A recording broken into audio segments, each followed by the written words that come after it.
everybody. We're back again to talk some more NCAA college football. We have already went through 6 weeks and about to do week number 7. We're hitting the halfway point. We are really learning now who is really, really good. And who stinks. And then there's some teams in the middle. But we always talk about the top 15 ranked teams. We don't talk about them in order. We just talk about how they play throughout the week. We recap what happened, which we have to recap week 6 this time. We will recap week 6. We'll talk about a dumpster fire because we got a dumpster fire this week. And it's a well-known dumpster fire. And then after that, we will do our predictions for winners and losers on week 7. So let's jump right into it. Talk about Saturday. We didn't have any ranked games on Wednesday, Thursday, or Friday this week. So we just go right to Saturday. Jump right into Saturday. And the noon game was...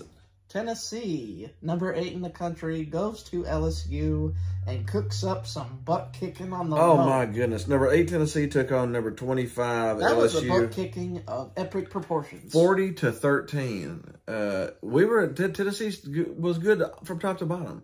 They had passing touchdowns, rushing touchdowns, sacks, turnovers. LSU looked like... how do you make LSU look like a crappy team? I don't know. LSU is not a bad team. I mean, but we made them look like garbage. LSU was 1 play away from being 5-0. But we made LSU look like crap. How did we do that, Dad? We just turnovers and good play. We dominated them. We have a super powered offense. I mean, their offense is incredible. It's a new number 2 scoring. Only behind the Buckeyes in total offense. Only behind the Buckeyes in total offense. So it is just phenomenal scoring offense. Great offense. Great offense. And then the defense looked a lot better. They didn't have that. They still gave up some passes they shouldn't have, but their defensive line, like was it Byron Smith? Byron Young. Byron Young. Man, he was just wrecking havoc. He had like 10 tackles, two tackles for loss, and 2.5 sacks. He was the defensive player of the SEC Defensive Player of the Week. Just turn them up. So it's starting to the team's starting to gel a little bit, and they looked really good. It was surprising to me. I thought LSU. First of all, it's hard to go.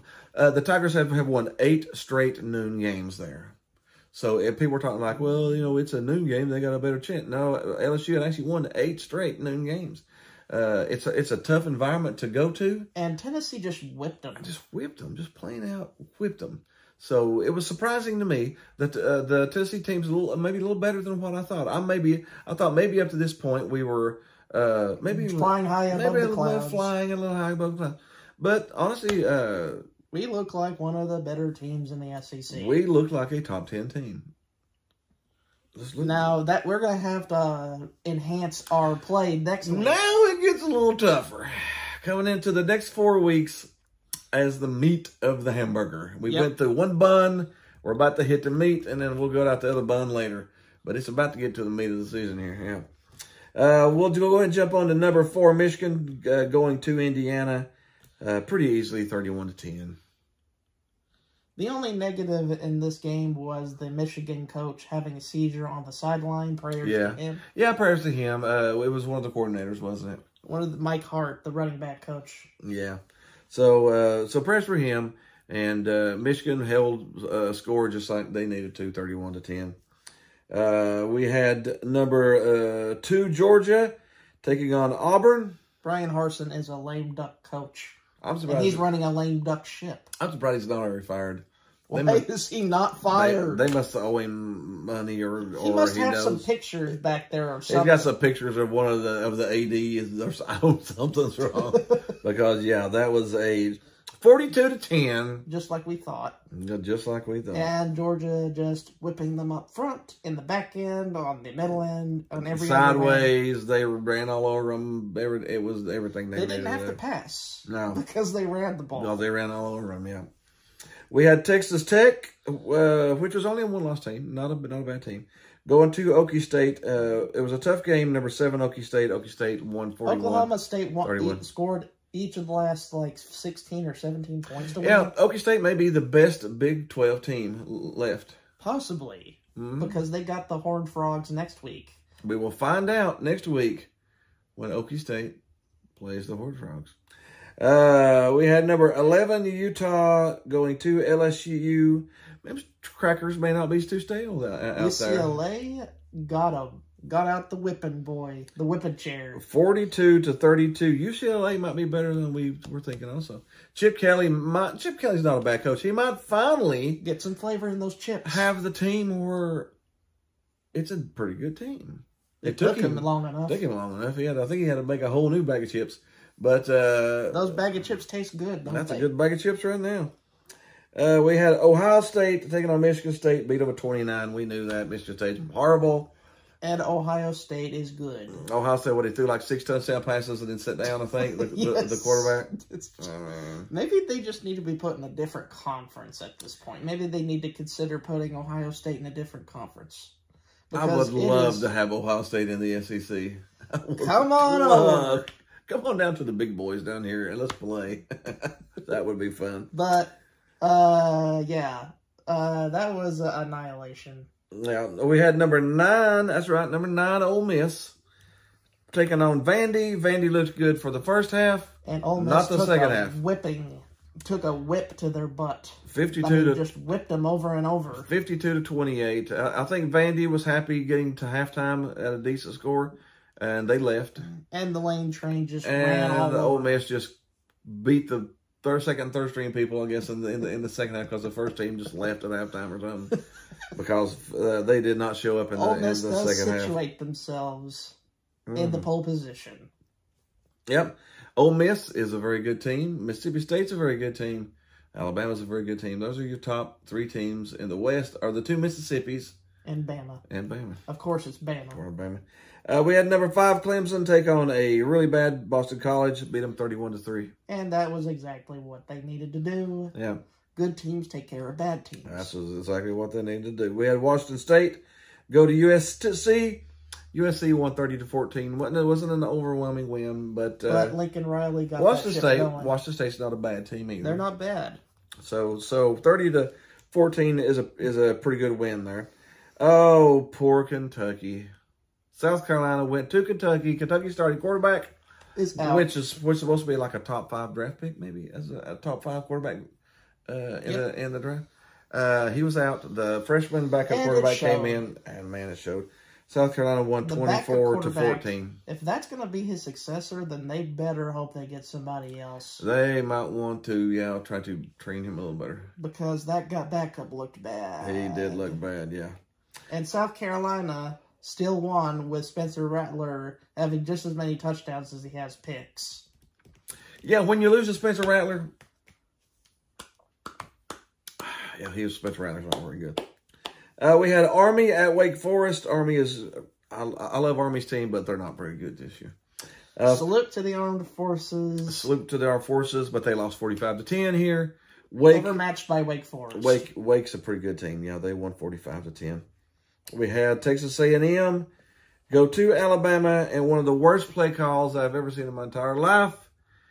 Texas A&M should have won. They should have called something much better at that goal line. They were at the goal line. All they needed was the touchdown to win, and they threw a pass to the corner pylon, which would not have even been in the end zone if he would have caught it. And Jimbo Fisher taking heat on Twitter and Facebook and Instagram. What are they now? 3-3. 500 at Texas A&M is not going, and that's not going to make it. Let me tell you one thing. This Jimbo Fisher guy, what was he brought in there to do? Win. To take over the SEC West. He was the next successor to the Alabama, was Texas A&M. But he's turned them into basically an average team every year. You want to know who had a better winning record at this time? This is the most laughable part. Kevin Sumlin. Kevin Sumlin had a better record at this point at the team than Jimbo. The man you got rid of to get this coach is worse. How is that? Somebody screwed up. I think Jimbo screwed up. Maybe he doesn't have the right people in there. I don't know. He's been there long enough now. I mean, and once you've been there 3 years. He's been there over maybe 5 or 6. What did I know? Once you've been there 3, it's your team. So it's his team. I think Jimbo needs to go out fishing in a pond or something. He's not fit for the role. We had Florida State at NC State. A really close game. Florida State against that was the Alabama. worst play call.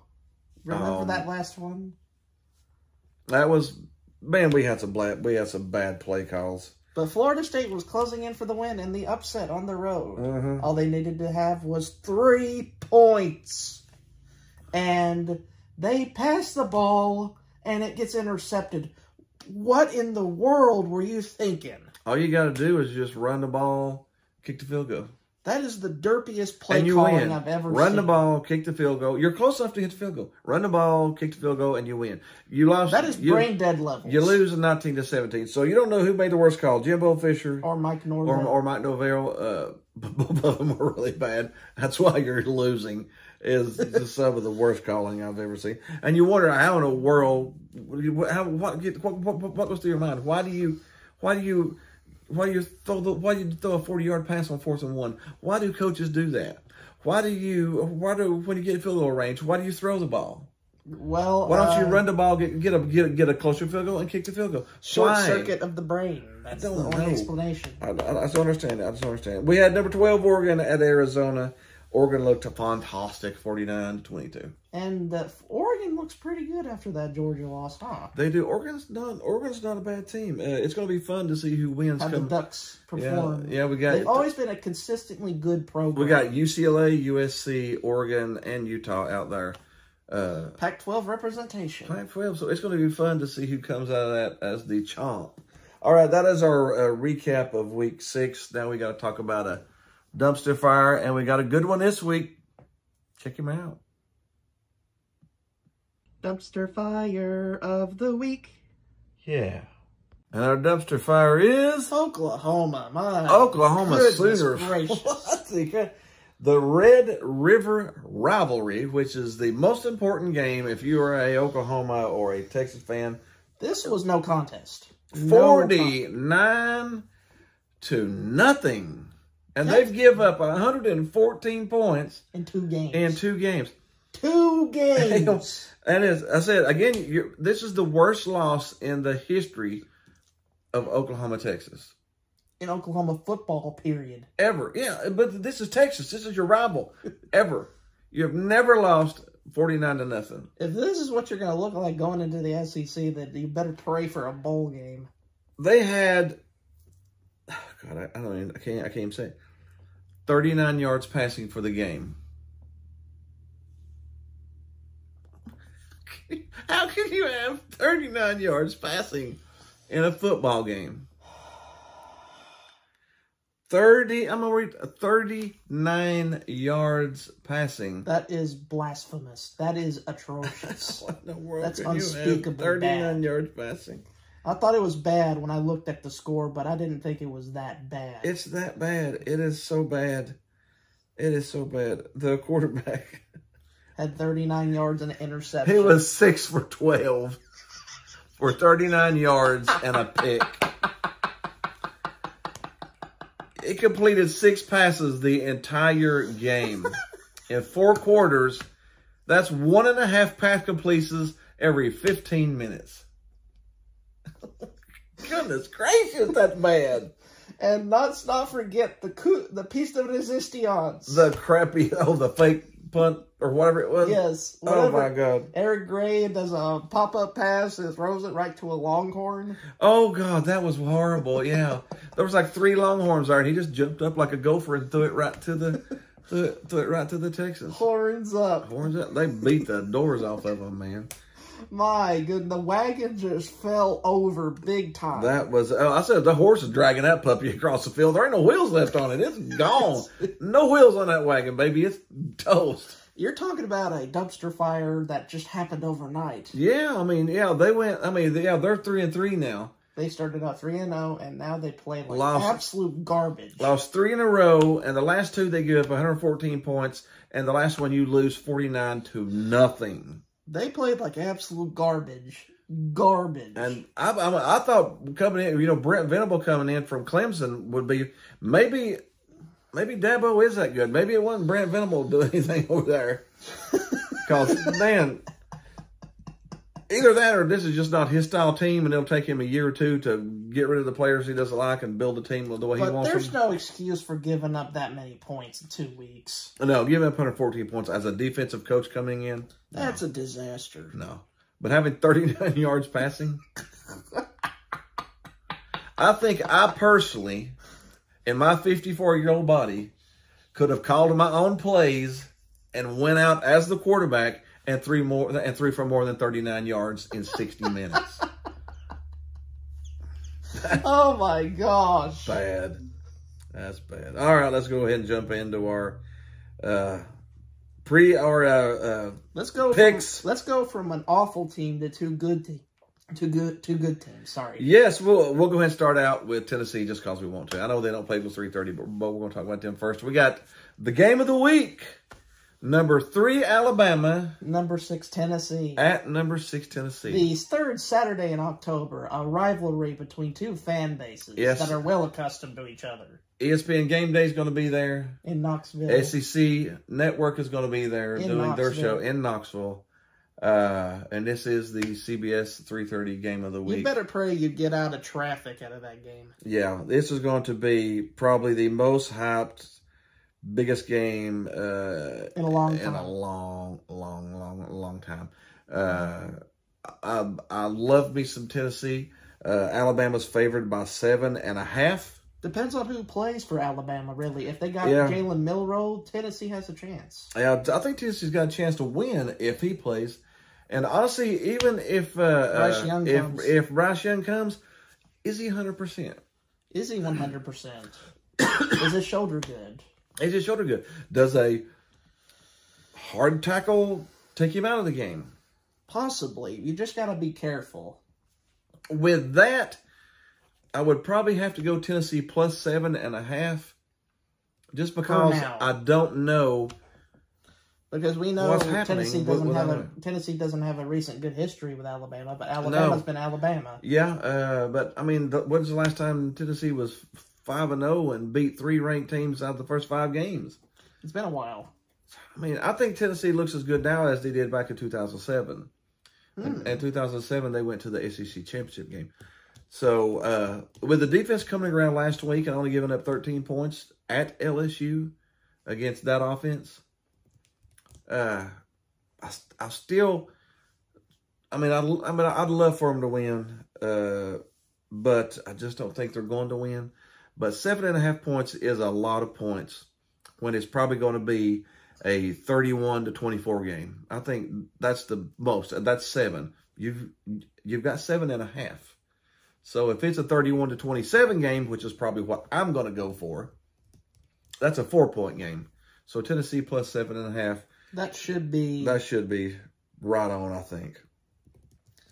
Well, then we got, first of all, let's go ahead and pop about this. This may be one of the best weekends in the history of college football.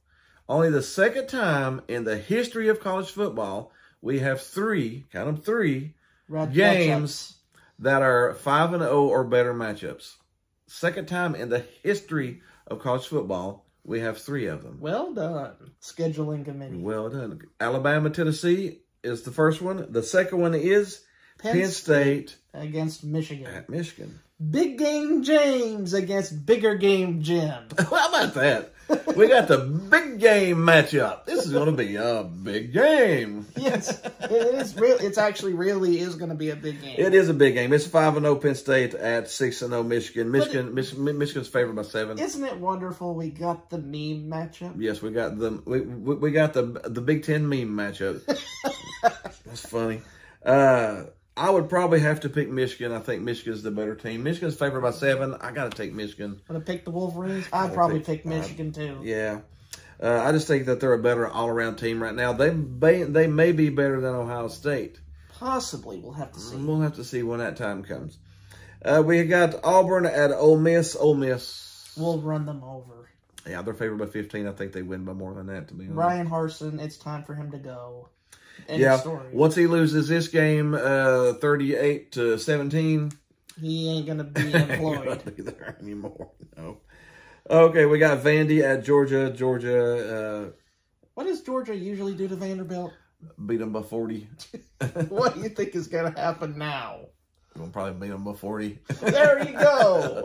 Okay, that covers that line. We got number 8, Okie State. This is the third undefeated match. The third 5-0 versus the TCU Horned Frogs. 5-0 Oklahoma Isn't this State. the signal for TCU? Yes. 5-0 Okie State at 5-0 TCU. I am picking TCU to win. Me too. I am. TCU's favored by 4. It's at TCU. I'm taking TCU too. TCU's going to be jumping frog wild, not hot. So this makes TCU the best team in the Big 12. In the Big 12. TCU, baby. TCU's back. Purple. Purple Frogs. I love that mascot. Me too. I think their uniforms are fantastic too when they go in the black and the purple. They have just as much style as Oregon does. They do. I think it's good. We got the NC State at Syracuse.